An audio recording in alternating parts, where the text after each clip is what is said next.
A gang of burglars targeted a Salford rugby club and Asian families during a 3-month crime spree, but they were caught when police surrounded their getaway vehicle on the M56. The 4-strong group committed burglaries in Ellesmere Port, Warrington, and Greater Manchester between October and December 2022. Their downfall came following a burglary at an address on Westminster Road, Ellesmere Port, in October 2022.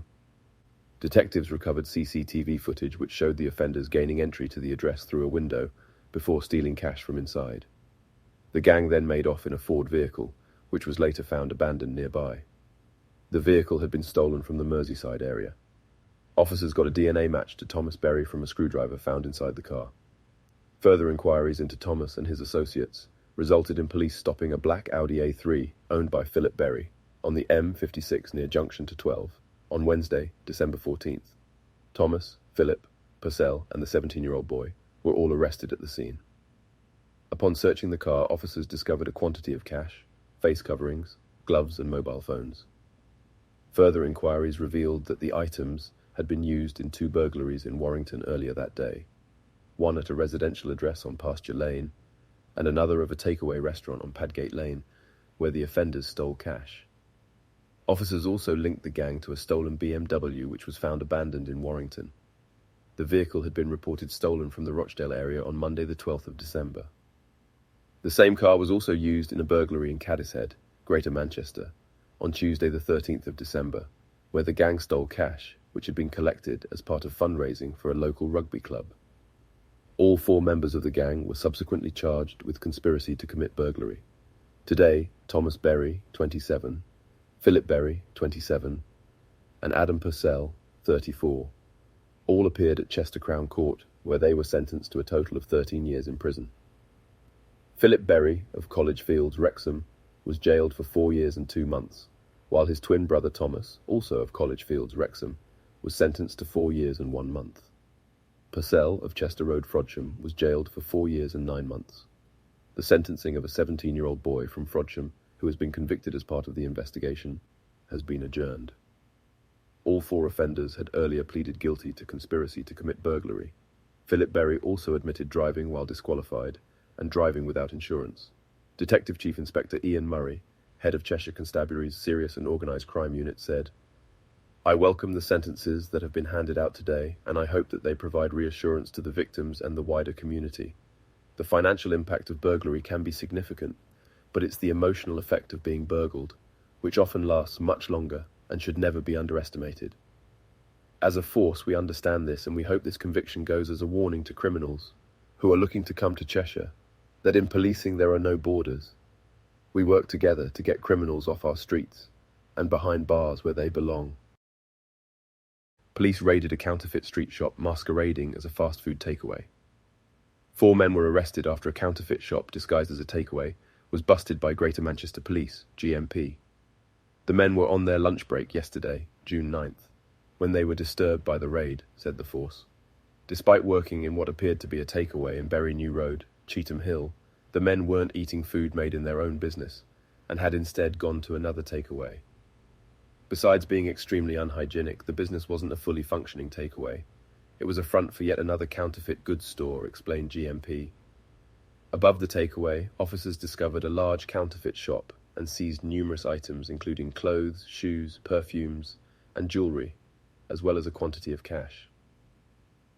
The pre-planned warrant was executed after intelligence was gathered that suggested the innocuous takeaway was in fact linked to the counterfeit goods trade, as well as more serious criminality, said a spokesperson for GMP.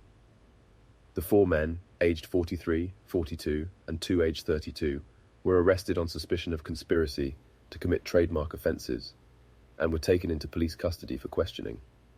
Detective Sergeant Matthew Donnelly of Operation Vulcan, which aims to crack down on counterfeit stores in Cheetham Hill, said, "I hope this warrant sends a clear message to the final few remaining counterfeit shops in Cheetham Hill that there will be no hiding in plain sight."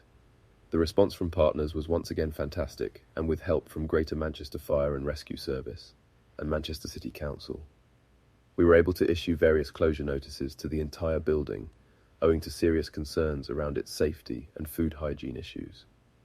As we've said all along, counterfeit goods are only the tip of the iceberg, and these shops are often involved in more serious criminality that blights surrounding communities.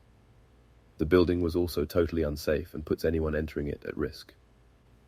The criminals running these enterprises have no regard for your safety, and I would urge you to spend your hard-earned money elsewhere with people who deserve it. Shoppers were evacuated from a popular store in the city centre this afternoon, following reports of smoke in the building. 6 fire engines scrambled to the Zara store on New Cathedral Street just before 1 p.m. on Monday afternoon, June 5th. Their presence was triggered by smoke in the building, a fire service spokesperson said. Firefighters were there for about an hour before making the building safe and leaving the scene, they said. Just before 1 p.m. this afternoon, Monday the 5th of June, 6 fire engines from Salford Central, Moss Side, Phillips Park, Broughton and Gorton Fire Station were called to reports of signs of smoke in a shop on Cathedral Street, Manchester. A spokesperson for Greater Manchester Fire and Rescue Service, GMFRS, said. Crews arrived quickly at the scene. Firefighters used a thermal imaging camera, hearth kit and gas monitor to make the building safe. Firefighters were in attendance for around an hour. One person at the scene, who gave his name as Russell, said, "I went up to the front door and some of the staff there said it was a false alarm and there was no fire." Russell added, "There were about 7 fire engines there. They must have all just flown down as a precaution because of it being in the city centre and because Zara is connected to other buildings." A schoolgirl who died after being pulled from a river in Tameside has been named. Abby Walton, 15, was pronounced dead despite the best efforts of paramedics last night, June 14th. Emergency services were called out to the River Etherow near Hodge Lane in Broadbottom shortly before 8 p.m, following reports of a person in difficulty in the water. The tragedy followed the annual Broadbottom Duck Race, which had taken place earlier on Wednesday evening. There was a large emergency service response in the area while the river was searched. Police and fire crews eventually left the scene at around 11 p.m. In a message posted on social media this afternoon, Thursday, Abbey's school, Copley Academy, said, "Copley Academy have been made aware of the tragic news that one of our students lost their life last night. We offer our deepest sympathy to all of those involved in this tragedy. Our hearts and thoughts go out to the families, loved ones, friends and local communities affected at this extremely sad time. Copley would like to offer our support and also the support of a specialist team." In a statement issued overnight, Detective Superintendent Rebecca Boyce of Tameside CID said, "Yesterday evening's events are nothing short of devastating, and my deepest sympathies are with the loved ones of the girl who lost her life in such awful circumstances. Officers will continue to support the family during this incredibly difficult time."